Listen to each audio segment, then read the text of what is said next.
How's it going, everyone? It's Sam. Today we have with us a pro trader who is coming over to talk about the market, also talk about a trading strategy. And I'll leave links to all this underneath the video, to Dylan specifically, to his Twitter, to a couple different places where you can get in touch with him because he does work for CoinW. He's a pro trader. His full job is just to analyze the markets and trade. And if you want to get some of his information, we give it away for free. CoinW does too. You just need to sign up with CoinW. It's an exchange where you can trade futures or trade spot as well. So you can just buy Bitcoin if you want and withdraw to your cold storage wallet if you want to do that, or you can trade on leverage. There's no KYC. There's a link underneath the video. They give you bonuses as well. They're doing trading competitions. You can win free money. And like I said, you actually get free access to pro traders. You can join a Telegram group for free when you use the link to sign up for CoinW. So all that will be underneath the video. Of course, this is not financial advice. We're going to be going through what Dylan thinks about the market and ways to make money on the upside and the downside too. So let's be objective here and let's get into the video. Let's get over to a trading strategy. I heard that you have a trading strategy that can kind of help some people maybe in this kind of choppy market, the sideways market. So I'd love to kind of get your thoughts on that and what you're doing these days as a pro trader that literally does this for a living. What are you doing right now? Yeah, so I chose the setups that I've taken today. Okay, so the first one is I'll do AVAX.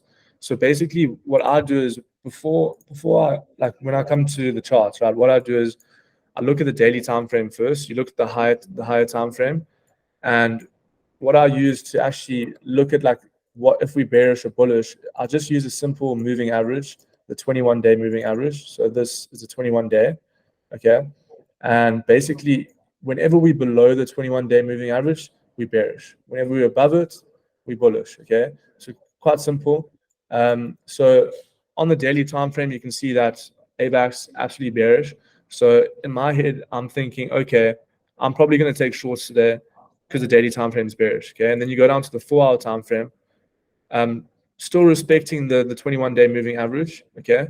Still respecting. So you can see my strategy is mainly just price action and just understanding the general direction, okay? So you can use this by just using the 21-day moving average. That's about it, okay? And then the 4-hour, you can see quite bearish. I'll take away the setup just to show you with a clean slate so you can see where I actually took the trade. So you can see as long as we're below here, we looking for downside trades. Whenever we're above this, we can look for upside. You can see it's not obviously 100% true like always, but majority of the time you can see whenever we're below this line, we kind of look for downside trades. So on the 4-hour, we're still looking quite bearish. And then when you go down to the lower time frames, this is where like the 1 hour, the 50 minutes, and the 30-minute, this is where I'll take the trades. So basically, you want to identify 2 key levels, okay? So on the 1 hour time frame, you want to identify your support, okay? So you can see that this level here, we bounce from the zone, and then we flipped into resistance, okay? So you can see whenever price trades above here, we kind of come down into support, and then we bounce up, okay? But whenever we trade below here, we tend to come down, okay? So what I do is I literally just draw a simple resistance / support line, and I see, okay, if the market comes back up to this level and closes respecting, not above, if it closes respecting, then I'm going to look for a potential sell, okay? So for me, what I did was I saw that this candle here, this bullish candle closed respecting, and then I was like, okay, if the next candle closes bearish or respecting that previous line, I'll take the sell. So I took the sell for Solana, for AVAX at the close over here, and then my stop loss just above this previous high, and then my take profit was at I think it was here, this low over here.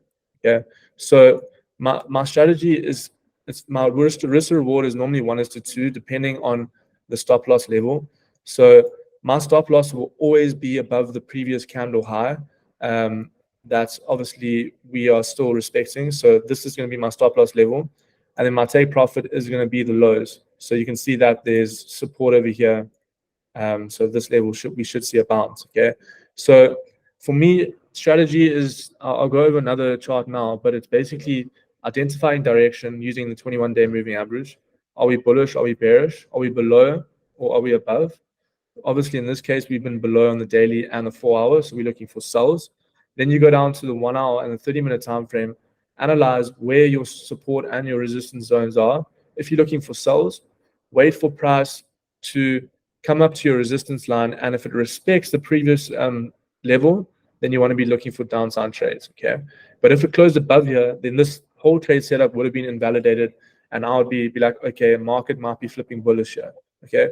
So that was AVAX, and then How do you another. determine how much collateral you use, either as a percentage of your portfolio or real value? And then also, how do you determine the leverage that you use, like 5x, 20x, 100x? That's a good question. Yeah. So basically, I use 2% of my account balance per trade, always. Always, I don't change it. And it depends on, obviously, it depends on certain people, but for me, that's worked throughout my trading career. I think 2%, because I take like 5 to 10 trades a day. So if you work it out, I'm actually risking like almost 20% of my accounts in a day, if you think about it like that. But it depends on my stop loss. Okay. So my leverage, really, I use 20 leverage, 30 leverage, 5 leverage, 3 leverage, and that depends on my stop loss. Okay. So you can see my stop loss on this trade is 2%, right? So minus 2%. So I'm thinking, okay, if I'm going to use a 20x on this trade, I'm going to be losing 40%. So my rules is not losing more than 20% in the trade. So for this setup, I'll be using like a 10x or a 5x. So for this trade, I use a 10x because my stop loss would be 20%. You say 10 times your stop loss percentage, and then my take profit was 24%, 2.4. Okay, so if for me, like my stop loss, I mean, my leverage is based on my stop loss. So if my stop loss is 10%, I'm not going to be using a 10x because that's minus 100%, right? I'll be using like a 2x or like a 3x. So yeah, for me, it honestly just depends on how big my stop loss is, but I try not to go more than minus 20%. So that's kind of how I work it out. Yeah. So that was the one setup I took today. There was another setup, SWE, very similar. Actually, for this trade, I hit TP1, and then whenever I hit TP1, I move my stop loss to break even normally. So I got stopped out at break even on this trade. So I hit 50%, so I take out 50% at TP1, and then I got stopped out at break even. But essentially, this trade setup very similar to this is something that I've been using a long time. Is when we have a range in the market. So this is a little bit different. So basically, you want to identify your range. Okay, so this is a range high over here. Okay, so we have our range high and our range low. Okay, so if I just use the replay tool quickly just to show you, you can see throughout today we didn't close above this range high and we didn't close below. We only closed below this range and on this candle. So that was my indication. Okay, it looks like the sellers are taking control here. I know that today is bearish, mainly looking at Bitcoin, looking at the 21-day moving average. You can see on the 15-minute as well, it kind of respecting the 21-day moving average the whole day. On the 4-hour, it's also bearish. So I literally just use 21-day moving average, support and resistance.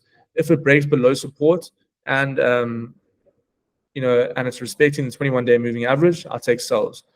If it breaks above resistance and it's respecting the 21-day moving average as a support level, then I'll be taking buys. And obviously, in the day, if the market is kind of bullish, I'll be taking buys.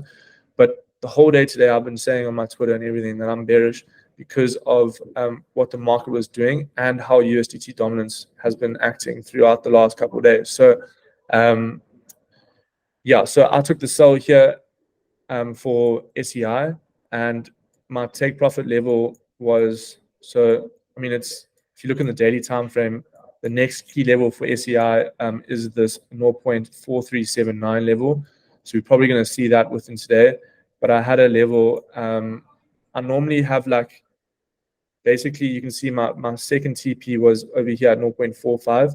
So then my first TP would be 50% like in the range, right? So basically if I entered like here, then my TP would be 50% within TP1, if that makes sense. Yeah, I think that makes sense. So your take profit is halfway to TP2, or you're saying you take 50% of 50% of it off the table then? Yeah, so like I normally have free take profits within the trade. Whenever it hits TP1, stop loss break even, take 50% off, and then I'll literally just let it ride, because sometimes you catch a trade and it just falls or it just pumps. So always put stop loss to break even regardless. That's like my rule. I know a lot of traders do that as well, but my take profit levels would be 50%. So from your entry to here, this not always like exactly 50%, but kind of 50% between your last TP. Okay.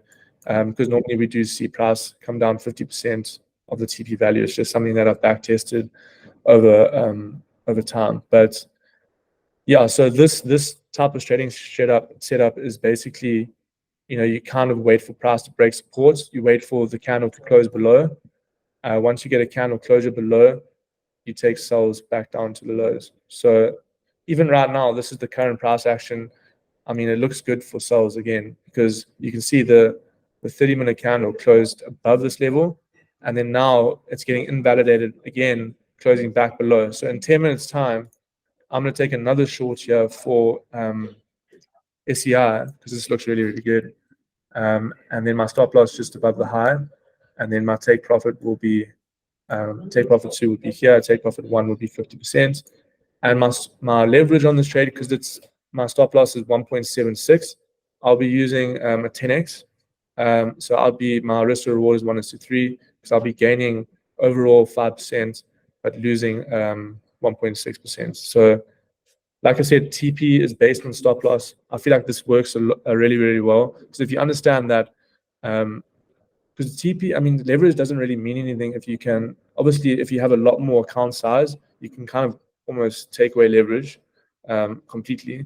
But you have to be very, very careful, because if you have a 20, I mean, a 2% stop loss and using a 50x, that means you're going to be losing 100% of your trade, right? So it's very important to understand leverage and use your stop loss to calculate your leverage. I think that's helped me a lot over the years. That's great. Yeah, I think maybe we need to do another video too, where we talk about like cardinal sins of leverage trading, like things never to do or things to avoid. Then maybe like another video where we go through different tips, like maybe just laying out a bunch of them. But this is great. Is there any other chart steps you want to look at? Yeah. This trade was actually same. It was the same setup as Matt's. Was it AVAX? Similar setup. So basically, 4-hour time frame below the 21-day. So we bearish. Okay. I mean, you can see as long as we're below here, we've been bearish. As long as we're above, we've been bullish. So then you go down to the 1-hour time frame. You can see, okay, the 1-hour time frame. Let me just remove this. 1-hour time frame. We want to identify key support and key resistance. So what I do is you want to find a level that's kind of, it was support and then flipped into resistance. Okay, so that is the key level that you'll find a lot of reactions within the market. That is especially on like the lower time frames, like the 5-minute and the 15. You'll see like a lot of wicks hitting that zone. But this is the key level here, right over here. Okay, this was support. It bounced 1, 2, 3, 4, and then flipped into resistance, came down. We closed a little bit above here, but you can see every single time price couldn't close back above here, and we were respecting this 21-day moving average. Okay, so I was like, okay, I'm gonna take a short from this level. It's respecting the resistance, respecting the support. It's below the 21-day moving average. The 4-hour, the daily, the 1-hour is all bearish. And USDT dominance was looking absolutely bullish at that time. So I took a short, and my TP was at this low over here. Yeah. So I kind of use two strategies, where it's like a breakout strategy, which is this SEI setup. where it closes below support and you take the sell. And then I guess the second strategy is just the retest strategy. So retest of the previous support line and then take sells. Great. Yeah, I think that's fantastic. I'd love to ask you too, and maybe that's outside the scope of this video, but I'd love to know kind of just how you determine what cryptos you're trading, right? Because as someone Yeah. that trades crypto every so often, I usually just go with the Bitcoin chart because it seems so much easier to understand, and I can look at a much broader time frame. But I'm also not, trading scalp trading. I'm, swing trading a little bit more. So I'm kind of curious how you pick. Yeah, so that's a good question because I sometimes don't even trade Bitcoin in a day because for me, Bitcoin, like obviously I look at Bitcoin and be like, okay, Bitcoin is looking kind of bearish. The whole market's going to probably be more on the bearish side. But Bitcoin, in terms of leverage trading, it's sometimes a little bit boring, Yeah. to be honest with you. So what I kind of do is I go into like crypto bubbles mainly, and I look at like the daily, and then I'll be like, okay, like Rendar is down 9%, WorldCoin is down 13%, and then you kind of pick like the coins that are down the most, or like that are like down more than 5% or up more than like 5%, and then you want to look for potential support and resistance and see if it breaks the lows or breaks the highs, and then you can like look for sells or buys respective. Because like WorldCoin today, I was actually looking at a sell for WorldCoin. Let me actually show you. There we go. Because yeah, look at this. So basically, same type of setup. Um, you can see that I was looking for sell here, but sometimes you just miss it. You can see that price closed below this key support over here. Okay, so this was a massive resistance zone in the past. You can even see if you bring it across over here, massive resistance zone over here. And then we closed below, we retested the level, and then we didn't close above, we still retested. So taking sells here to the next key support would have been a good trade, which is what happened. But it's kind of to pick the coins. I kind of just use crypto bubbles just to be like, because some coins like today, I won't look at MKR because it's only moved like 1.9% the whole day. So I just won't look at that. The Chainlink just won't look at that. I can just tell that Chainlink's chart looking really boring, like just from reading this data here. Like I want to choose the coins that are kind of the most volatile. I know that sounds a bit hectic, but it's for scalping.